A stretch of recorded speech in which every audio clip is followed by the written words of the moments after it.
నమస్తే, welcome to RTV. నేను మీ అలీ. డిఎస్సిలో అన్యాయం జరిగిందంటూ ఈరోజు నెల్లూరు నగరంలో జరుగుతున్న రిలే నిరాహార దీక్షలో బాధితులు పాల్గొన్నారు.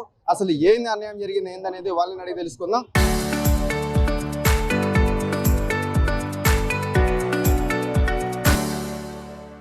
చెప్పండి, ఏంటి మీ యొక్క కళ టీచర్ అవ్వాలని చెప్పేసి అంటున్నారు. మెగా డిఎస్సిలో మీరు ఎన్ని మార్కులు సాధించారు, మీకు ఎందుకు రాలేదంటారు? నేను ఈ మెగా డిఎస్సిలో ఫిజికల్ సైన్స్ పోస్ట్ రాశాను నెల్లూరు జిల్లాకి. నాకు 76వ ర్యాంక్ వచ్చింది. నాతో పాటు మిగతా సెలక్షన్ లిస్టులో అందరూ కూడా నేను మొత్తం మాకు కేటగిరీలో ఈడబ్ల్యూఎస్ కేటగిరీలో 7 పోస్టులు ఉన్నాయి. దాంట్లో నాది 5వ స్థానం. యాక్చువల్గా 2 లేడీస్ తీసుకున్నప్పటికీ 5 మంది జెంట్స్తో దాన్ని ఫిల్ చేయడం జరిగింది. ఫస్ట్ రోజే నాకు వెరిఫికేషన్ లెటర్, కాల్ లెటర్ వచ్చింది, వెరిఫికేషన్ ఆధారం అని చెప్పేసి. అండ్ తర్వాత వీళ్ళు పలు సందర్భాల్లో రకరకాల స్టేజ్లో సెకండ్ కేసు, థర్డ్ స్టేజ్ అని చెప్పేసి రకరకాల స్టేజ్ల్లో ఏం చేస్తారంటే కాల్ లెటర్స్ జనరేట్ చేయడం జరిగింది. సో నాకంటే వెనక ఎలా పడతాడప్పుడు ఒక పోస్ట్కి ఒకటి ఫిక్స్ అయినప్పుడు ఆ పోస్ట్కి వాళ్ళనే కేటాయించాలా.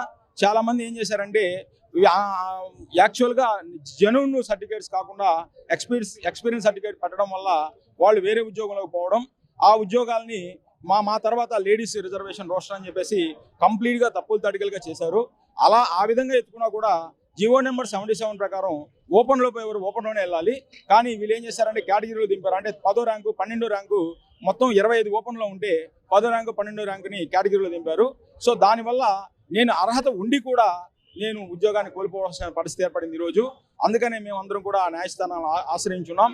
ప్రజెంటు న్యాయస్థానాల్లో మమ్మల్ని ఎవరు కూడా బలవంతంగా మమ్మల్ని పంపించలేదు. మాకై మేమే స్వచ్ఛందంగా మేము న్యాయస్థానాల చుట్టూ కూడా మనం తిరుగుతున్నాం. ప్రజెంటు న్యాయపరంగా పోరాటం జరుగుతూనే ఉంది. దాంతోపాటుగా ఈ విధంగా మేము కొద్దిగైనా కూడా ఇప్పటికైనా కూడా మా మీద దయవుంచి మీరు మా యొక్క పరిస్థితిని అర్థం చేసుకొని మా ఉద్యోగాలు మాకు ఇప్పించవలసిందిగా కోరుచున్నాం. అయితే గతంలో ఎలా ఉంది ఈ యొక్క డిఎస్సి, మెగా డిఎస్సి అనేది ఎలా ఉంది? అయితే మీకు ఇప్పుడు ఎన్నిసార్లు అటెంప్ట్ చేశారు మీరు ఈ యొక్క డిఎస్సిని? నేను ఒక 3 times 4 times ఇప్పటి వరకు అటెంప్ట్ చేస్తున్నాను. నా ఉద్యోగం కూడా ఇప్పుడు ఆ వయోపరిమితి కూడా ఇంచుమించు అయిపోయే పరిస్థితిలో ఉంది. నా మాదిరే చాలా మంది ఇదే విధంగా కోల్పోయిన వాళ్ళు వయోపరిమితి దాటిపోయే పరిస్థితిలో ఉంది. ఇంకా జీవితంలో వాళ్ళకి గవర్నమెంట్ ప్రభుత్వ ఉద్యోగం కళ అనేది నెరవేరలేని స్థితిలో ఉంది. ఇది మా తప్పిదం కాదు. మేము మెరిటోరియస్గా వచ్చాం. మేము మామూలుగా మెరిట్లో మంచి ర్యాంకులు తెచ్చుకున్నప్పటికీ మాకంటే వెనక ర్యాంకులు, ఇప్పుడు నా 76వ ర్యాంక్ అయినప్పుడు 114వ ర్యాంకు, 124 ర్యాంక్ అంటే మా వెనక ర్యాంకుల్ని ఈ యొక్క సెలక్షన్ లిస్టు చేర్చడం జరిగింది. ఇది నిజంగా అవివేకం.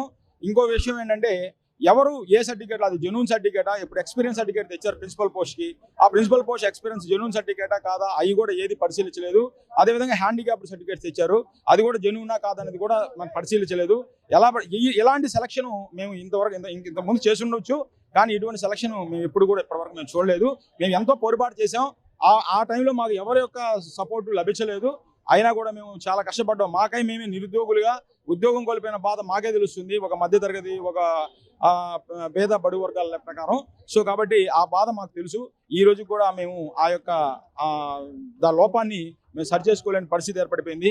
సమాజంలో చూస్తే మేము చేతగాని వాళ్ళు వ్యక్తులు అందరూ మిగిలిపోయినాం.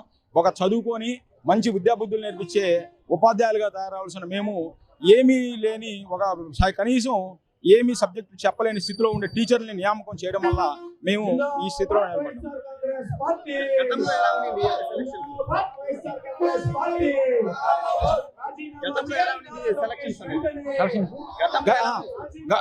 గతంలో సెలక్షన్ లిస్ట్ చేసిన తర్వాత వెరిఫికేషన్ కాల్ లెటర్ పిలిచారు.